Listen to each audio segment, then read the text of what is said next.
Everybody, Kristen Brown here, and I just wanted to get on real quick to talk to you guys about being rejected. Rejected could be one of the most painful things that we experience, but there's a reason why this is painful. It is painful because we believe that this means there is something wrong with us, that somehow, some way that we are inadequate.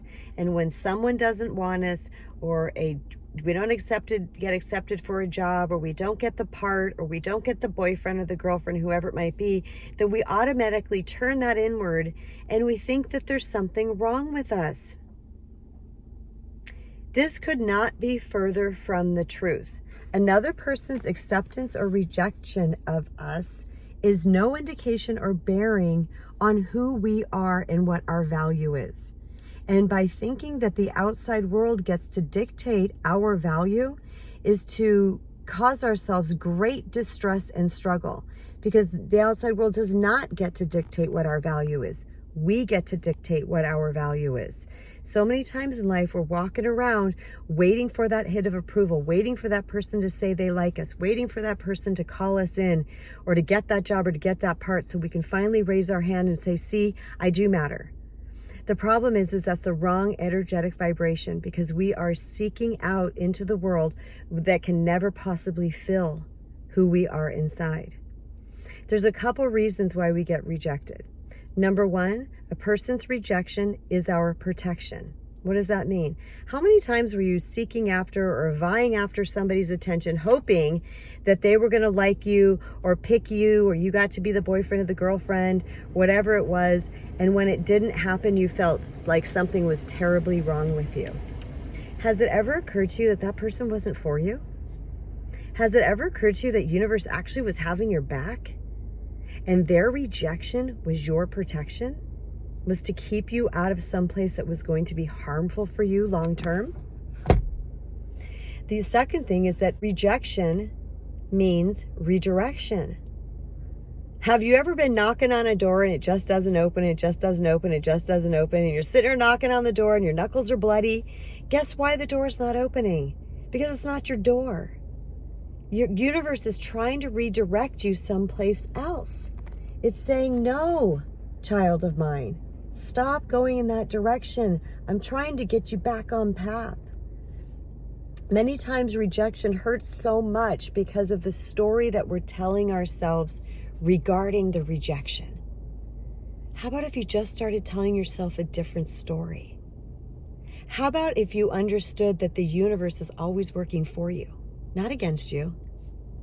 How about if you knew that when someone doesn't want you or think you're valuable or a perfect fit for whatever it is they need, there is someone that thinks you are the ultimate fit for what they need?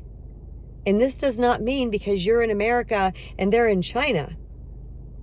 This means these people are swirling around in your experience right now.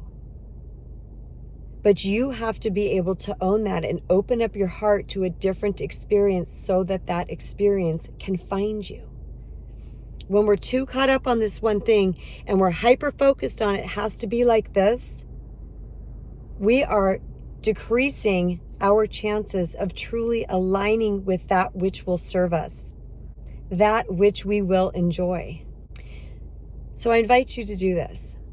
The next time that you feel you are being rejected and you're feeling hurt, and maybe even you were rejected and someone said you're rejected because XYZ, and they gave you all these reasons why you're not good enough. I invite you to look at it this way. You are divinely made. You are divinely whole, and there's nothing that is wrong with you or imperfect. Just because you're not somebody's cup of tea does not mean that something's wrong with you. Think about it. Is everybody your cup of tea? Is every job perfect for you? Is every music genre perfect for you, or television show? No. Sometimes you're not other people's cup of tea. There's nothing wrong with that. Stop making it about your worth. Doesn't mean you're unworthy. It just means that's not for you. What the universe wants to bring together will come together. You don't need to force it. And you don't need to keep knocking on doors that are closed. You don't need to keep chasing people that don't want you. You don't only need to know a little bit about it. You need to know what you want, where your ultimate goal is, and take inspired steps in that direction. And allow God to help you. Allow the universe to align those pieces for you. I hope this helped you guys today, because it's really hard to feel rejection. And if you found this video, it was absolutely 100% synchronistic and purposeful. And I hope it gave you a little inspiration. I hope it lifted you up a little bit. Just know that somebody rejecting you does not mean that you are unworthy. It just means that is not for you. Don't forget to subscribe if you haven't yet, and please ring the bell icon so that you can be notified of future postings. Also, I just wanted to let everybody know that I have a book that's going to be released in November of 2022, just a month from now, and it's called The Recovering People Pleaser, a spiritual guide to reclaim your true worth and attract the love you deserve. You can follow the link below in my show notes so that you can sign up and be notified if that is a book that you would like to get. All right, guys, so much love. Mwah. Peace.